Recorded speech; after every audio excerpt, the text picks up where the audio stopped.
Greetings, beloved Princeton United Methodist Church community. It's Pastor Jenny with an update for you, and I'm reading today from Psalm 43, verses 3 and 4. Oh, send out your light and your truth. Let them lead me.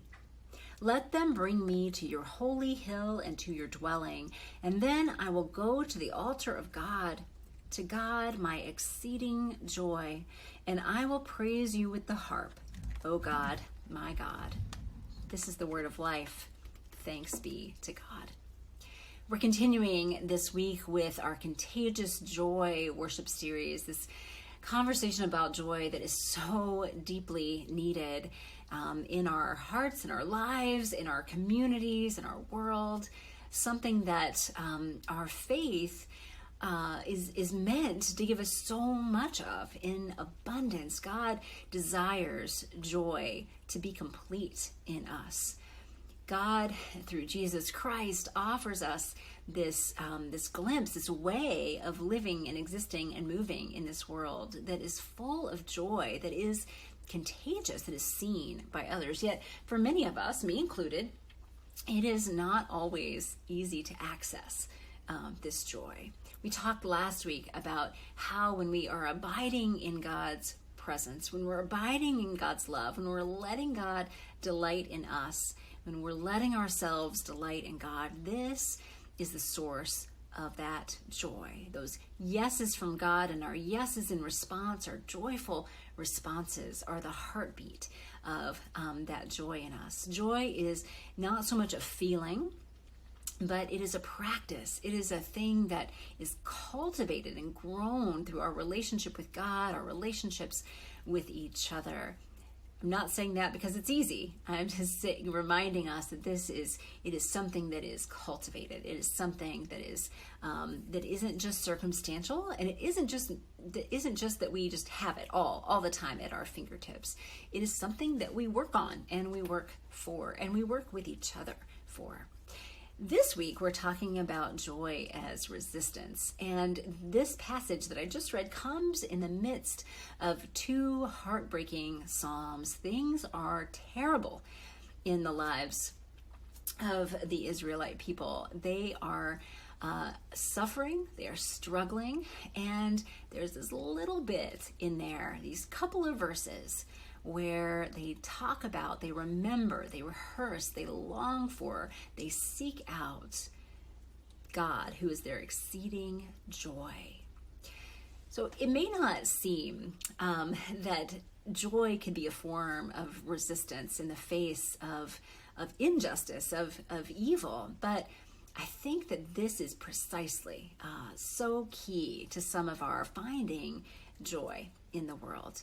I know that sometimes we go through things and we think, how can I be joyful when I watch the news? How can I be joyful when I know all the things that are happening in this world and know that there's even more bad that's happening than I even know about?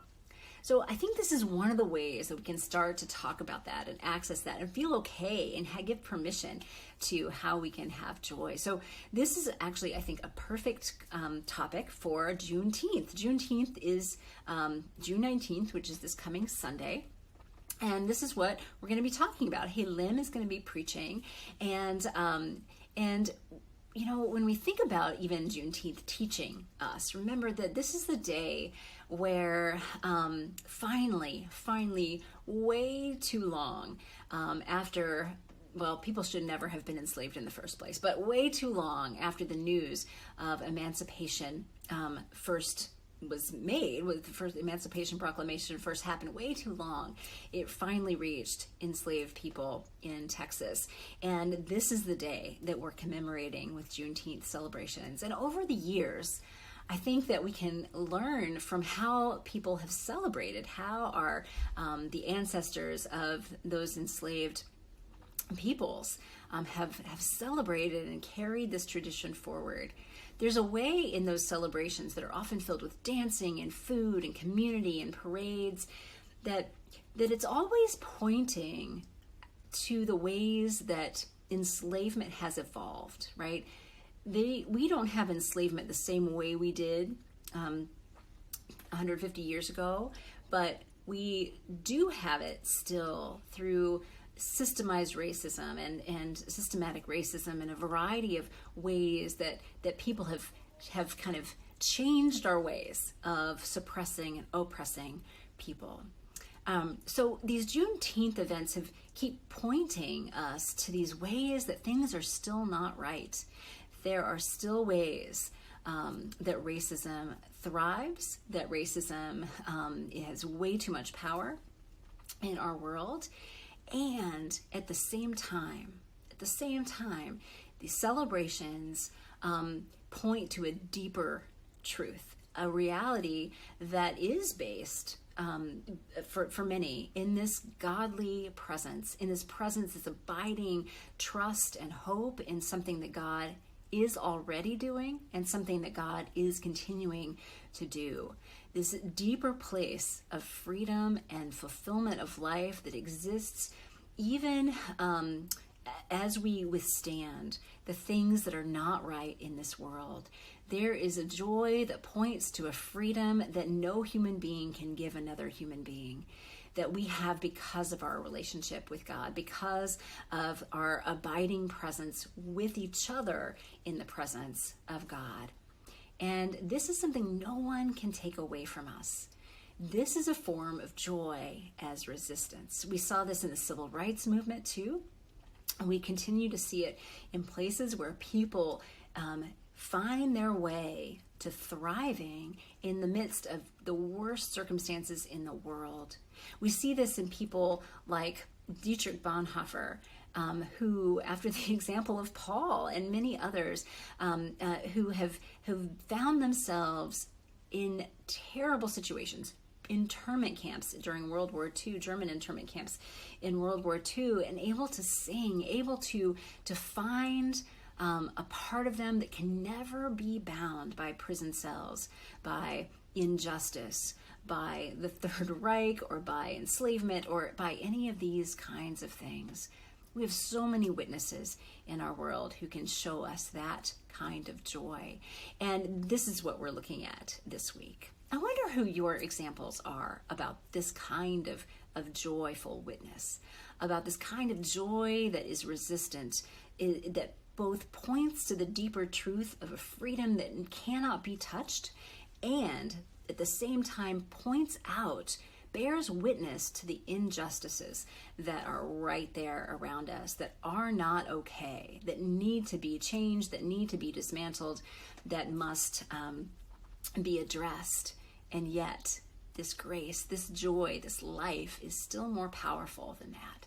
Doesn't mean we don't look the other way, doesn't mean we ignore what's wrong in the world, but they exist together to bring about something better, something bigger, something more godly and more kingdom-like. So who are your examples? I named one, Dietrich Bonhoeffer. I think that he is one. I think Oscar Romero is another person that comes to mind for me, or people who have, Nelson Mandela is another one who has found purpose and meaning and life through the amount of hardship that is so much too big for me to fathom.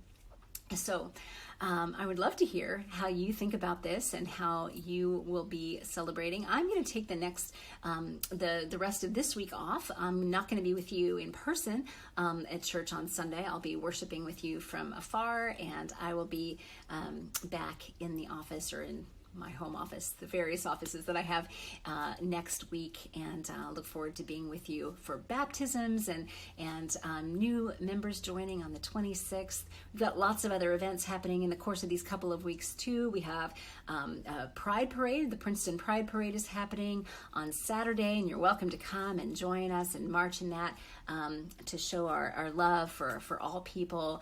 And on June 25th, there is our own Juneteenth celebration, our second annual celebration with Mount Pisgah AME Church in town, a sister congregation. We're grateful that to be able to partner and celebrate with them. And then on the 26th in the afternoon, we also have our postponed Community Bridges historical heritage tour of the Witherspoon-Jackson neighborhood in town too. So lots of things coming your way. Look for it in the email for all the details, and remember that you are enough because God is enough, and know that I am always so grateful to be on this journey with you. Peace be with you.